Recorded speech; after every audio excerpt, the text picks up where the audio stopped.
그래서 그런 면에서 이런 것들도 써놓는 거예요.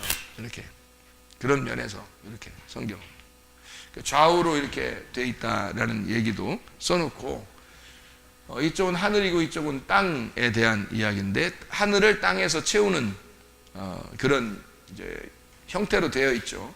그래서 여기는 빛이고 물과 물엔 궁창, 그 다음에 세 번째 날에는 땅, 식물이 나오고요. 네 번째 날에는 광명체, 해달, 별, 그래서 빛을 채우는 겁니다. 물고기 새, 다섯째 날에 그래서 물과 이 궁창을 채우는 거죠. 그리고 짐승과 사람을 통해서 땅을 채웁니다. 이렇게 해서 이거를 채우면 이게 나누어져 있다가 채우면 이게 하나가 되는 그런 내용이 되는 것입니다. 그걸 이제 요걸 다 이루면 안식이 된다. 메시아 그리스도. 요거를 이제 다른 말로 이제 표현하면 번제단, 그리고 물두멍, 떡상, 그리고 여기 등잔대, 분향단, 휘장, 이렇게 여기는 법궤, 일곱 번째니까 예수님이 일곱 번째 남편이 되시니까 법궤, 이렇게 표현을 한 것이고요. 그다음에 여기서 유월절로 보면은 유월절, 무교절, 초실절, 여기 등잔대, 나팔절, 속죄절, 여기는 장막절 이렇게 되고요. 그다음에 여기가 이제 출애굽 한다면 홍해 바다를 건너서 광야로 들어가 만나를 먹게 되고, 그다음에 여기 이제 그 만나 오순절 구름과 불을 통해서 인도하죠. 불기둥, 구름기둥으로 인도하시고, 그리고 다섯째 날에는 이제 아말렉 전투를 하는데 이게 전쟁을 나타내 주는 것이다. 그리고 여기는 휘장, 요단강 여리고를 건너서 요단강을 건너서 여리고성에 전쟁을 통해서 가나안 땅에 입성하는 것이다. 이렇게 표현하는 내용들이죠. 그러니까 요게 하나씩 다 이렇게 나누어져 있는 것을 우리가 볼 수가 있죠. 다윗 같은 경우도 아말렉 전투에서 늘 승리하게 되는 그런 얘기죠. 그래서 솔로몬 때 성전을 짓는다, 이런 얘기가 되겠습니다. 아담 때에도 아담에게 가인과 아벨이 있어요. 그러면 가인은 첫 번째, 아벨은 두 번째. 이렇게 해서 가인과 아벨은 둘이 반대죠, 반대. 그래서 이쪽은 어둠이고 이쪽은 빛이 되는 거죠. 그죠? 그래서 근데 빛이 어둠 안에서 죽는 겁니다. 그러니까 가인이 아벨을 죽이죠. 그리고 이제 셋이라는 아들로 채우는 겁니다. 여기다가 셋이라는 아들로 채우죠. 그래서 이렇게 나누어져 있는 내용들. 그래서 여기 안식이 7인데 법궤, 가나안, 장막절, 이게 이제 지나가서 8이라고 하는 부활. 그래서 안식 후 첫날 부활한다. 교회, 성령, 이게 하나님의 뜻이다. 두 개가 하나님의 뜻이에요. 여기에서 벗어나면 기도해도 소용없습니다. 여기서 벗어나면. 그러니까 기도는 반드시 하나님의 뜻대로 기도해야 된다는 말이 있는데 성경에, 그죠? 하나님의 뜻대로 하는 자들에게, 그죠? 하나님의 뜻대로라는 것은 이 두 개가 들어가 있어야 되는 거예요. 성령이 인도하시는 거냐, 성령의 뜻이냐, 교회에 딱 맞는 거냐, 지금 내가 원하는 것이 교회에 맞는 거냐, 성령의 뜻이냐, 이렇게 두 개 딱 떨어지면요, 이게 하나님 뜻입니다. 무조건. 그러니까 여러분의 뜻이 아니에요. 여러분의 것은 하나님이 그냥 이루어 주셔요. 여러분의 것은 그냥 하나님이 이루어 주시는, 기도 안 해도 이루어 주시는 게 많아요. 그런 것들은요. 근데 하나님의 뜻은 반드시 구해야 돼요. 왜 구해냐면 하나님이 나라는 동역자를 필요로 하기 때문에 그렇죠. 같이 부부니까 서로 비밀이 없죠. 그래서 그 비밀의 뜻을 서로 얘기하는 거예요. 그게 기도란 말이에요. 그걸 기도라고 그러죠. 우리 원하는 거 막 이거 해주세요, 저거 해서 맨날 그 얘기만 하는 게 그게 기도라고 하겠습니까? 그건 교통이 아니죠. 그건 나의 간구죠, 간구. 그래서 기도와 간구로 너희 구할 것을 감사함으로 하나님 앞에 한다. 그러나 모든 지혜와 뛰어나며 평강이 그리스도 예수 안에 너희 마음과 생각을 지켜준다. 그러니까 우리가 간구한 건 다 이루어져야 되는데 그게 아니고 너희 마음과 생각을 지켜준다. 왜? 기도하는 게 먼저니까. 그래서 기도하는 것, 기도와 간구로. 그래서 기도가 있고 간구가 있어요. 간구는 내 소원을 얘기하는 거고, 기도는 하나님의 뜻을 서로 교통하는 건데요. 하나님의 뜻을 먼저 알면은요, 간구가 바뀌겠죠. 간구가 내 거에서 하나님의 것으로 바뀌겠죠. 그래서 다윗이 그렇게 기도해요. 하나님께서 자기에게 주신 그 기도로 자기는 그렇게 간구할 마음이 생겼나이다. 이렇게 하죠. 그 성전을 짓는 얘기가 나오고요. 솔로몬 아들 준다는 얘기입니다. 그러니까 솔로몬 아들 주고 왕위가 이어져 내려간다. 그리고 너의 그 아들을 통해서 성전을 지을 것이다. 그 왕권이 계속 이어지면서 그런 얘기를 이제 할 때 다윗이 하나님께서 내게 주신 그 기도로 내가 주님께 간구할 마음이 생겼나이다. 이렇게 되는 거죠. 그러니까 기도가 와야 간구도 생기는 거예요. 그러니까 그거 아니면 하나님께서 나하고 교통하지 않는데 자기 것만 맨날 요구하면 하나님이 어떨 땐 해줘요. 근데 어떨 땐 안 해줍니다. 그럼 여러분이 이제 왜 지난번엔 해줬는데 요번엔 안 해줘요? 실망하죠. 그렇죠? 그렇게 그건 실망할 이유가 없어요. 당신들이 말씀을 몰랐기 때문이에요. 하나님 아버지의 뜻을 몰랐기 때문이다. 요거를 알았어야 되는데 그런 거죠. 그러니까 요걸 잘 알면 그럼 소원이 바뀌는 거예요. 소원이 바뀌고 신부가 돼서 완성이 되는 겁니다. 이게 8이에요. 8. 8이라고 하는 건 7 더하기 1이잖아요. 7 더하기 1. 7이 여기잖아요. 7이 여기니까 거기에다 나라는 신부가 합해져서 8이 되는 거예요. 그래서 8이 완성인 거예요. 8이. 그래서 안식 후 첫날 부활하는 거죠. 누가 부활하는 거예요? 내가 부활하는 거예요. 예수 그리스도가 부활하는데 나랑 같이 부활하는 거예요. 그래서 8일 날 부활하는 거예요. 그냥 예수님 부활하는 것 같으면 7일 날 부활했어야지. 안식일 날. 멋있게 더. 근데 그렇게 하지 않고요. 8일 날 부활합니다. 이유는 나하고 함께 부활하기 때문에 그런 거예요. 그러니까 예수님 안에 있으면 우리는 부활한 거예요. 예수님 안에 있으면. 자, 이게 성경이 이렇게 나누어져 있는 그런 얘기고요. 제가 이제 또 한번 설명을 한번 해보려고 생각하는 게 여기에서 한번 생각을 한번 해보죠. 요한계시록에 보면요,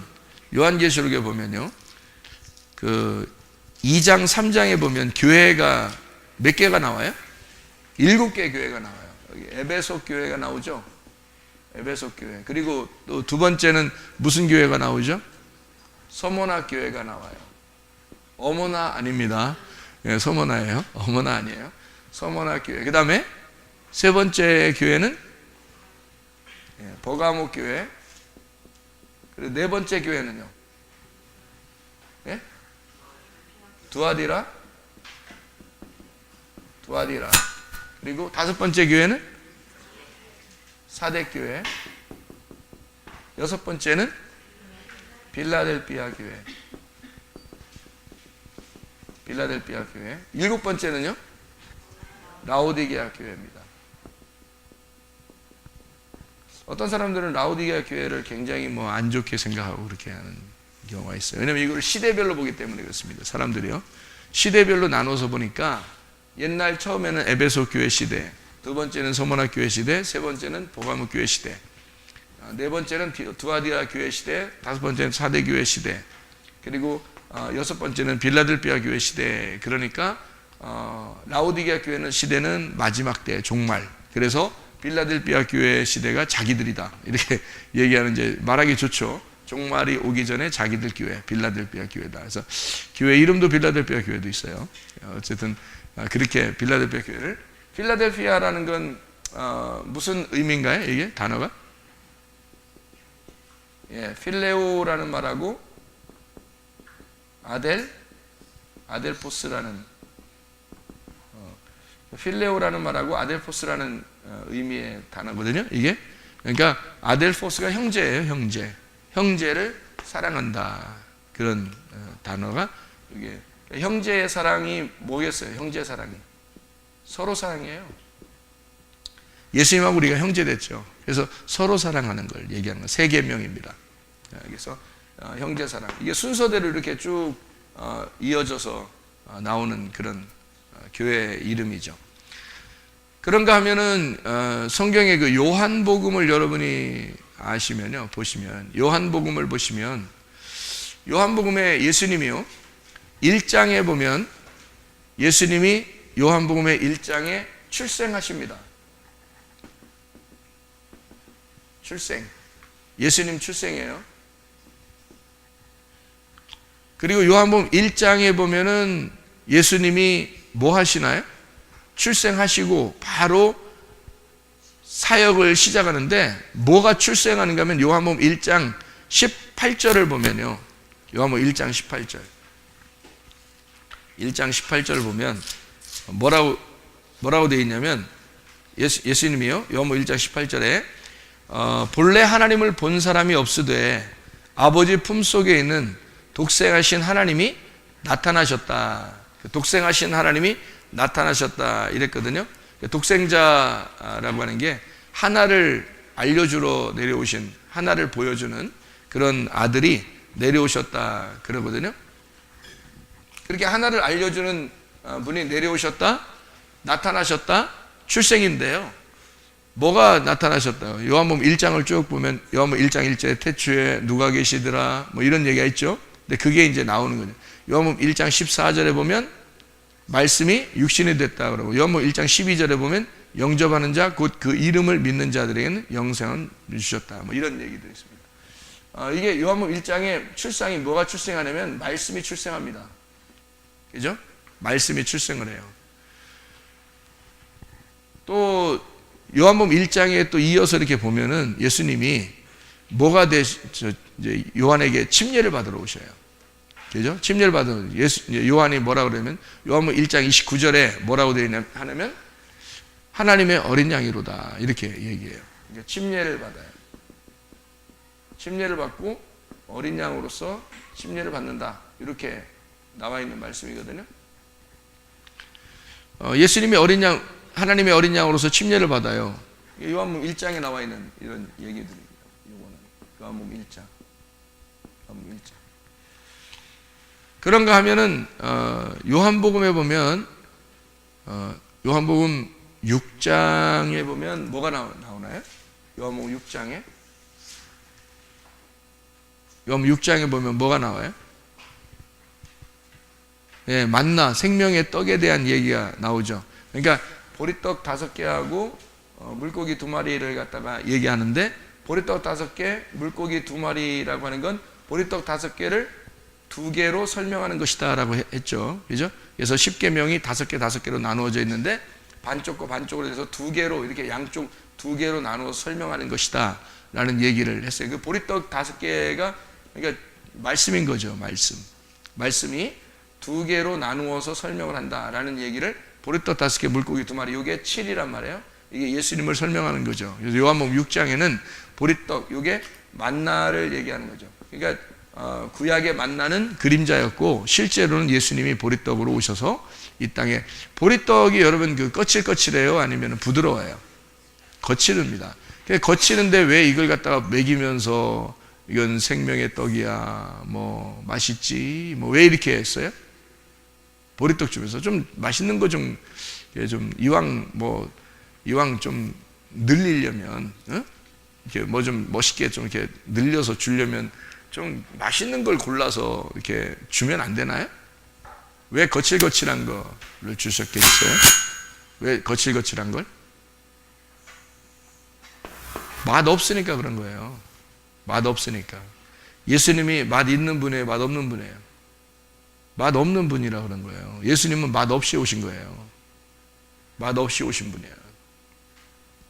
그러니까 보리는 왜 이런 게 있잖아요. 보리가 이렇게 나올 때 뭐 밟기 그러는데요. 뭐 쌀 밟기는 못 들어봤어요, 제가. 쌀 밟기, 밀 밟기 이런 건 못 들어봤는데 뭐 밟기 하면 이게 있어요. 뭐 밟아요? 보리 밟기 이런 얘기가 있어요. 그래서 보리를 밟아준다 뭐 이런 얘기 있죠. 그죠? 밟혀 오신 분이에요. 이 땅에 밟히러. 그게 보리떡이에요. 그러니까 주님은 처음부터 자기가 핍박을 통해서 고난을 통해서 부활하신다는 것을 의미하기 위해서 보리로 보리추수를 얘기하는 거죠. 맥추. 그래서 보리추수 이렇게 하는 거예요. 맥추입니다. 그러니까 만나라고 하는 이렇게 보리떡 5개를 설명해 주는 그런 예수님이죠. 요한복음 6장에 나와 있는 그런 얘기입니다. 그런가 하면은 요한복음 이렇게 이렇게 특징적으로 이렇게 딱 보면요, 요한복음 9장에 보면 뭐가 나오죠? 실로암 묵가에서 소경이 눈을 떠요. 그러니까 빛을 보게 된다는 거죠. 이게 실로암이죠. 그래서 소경이 눈을 뜨는 것이 요한복음 9장에 나와 있는 그런 내용이거든요. 또 요한복음 14장에 보면요, 요한복음 14장부터 17장까지 보면 뭐가 나오냐면 예수님의 그 기도, 예수님이 말씀을 증거하면서 기도하는 게 나와요. 예수님의 그 제자들에게 그 말하고, 그리고 예수님이 17장에 가서는 직접 제자들을 위해서 기도하시는 그런 장면이 나옵니다. 예수님의 기도의 장면이 나오죠. 말하고 기도하는. 그러니까 17장까지 그렇게 되어 있고요. 예수님의 어떤 그 기도인데 그냥 기도가 아니라 성령님의 어떤 성령에 의한 교통, 성령의 교통 기도를 말하는 거죠. 그런가 하면은 요한복음 18장 19장에 보면요, 요한복음 18장 19장, 요한복음 18장 19장에 보면 십자가 달려 돌아가시는 예수님 알 수가 있죠. 십자가 달려 돌아가신 예수.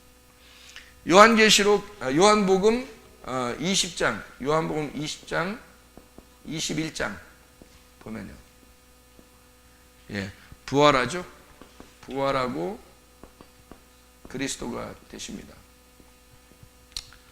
이렇게 요한복음을 이렇게 쭉 내용적으로 이렇게 하나씩 중요한 부분들을 딱 중간중간 이렇게 끼워 넣음으로써 요한복음을 요한계시록을 쓴 요한이 요한복음도 쓴 거거든요. 그러니까 의도적으로 이거를 나누어서 이렇게 썼다는 얘기입니다. 나누어서.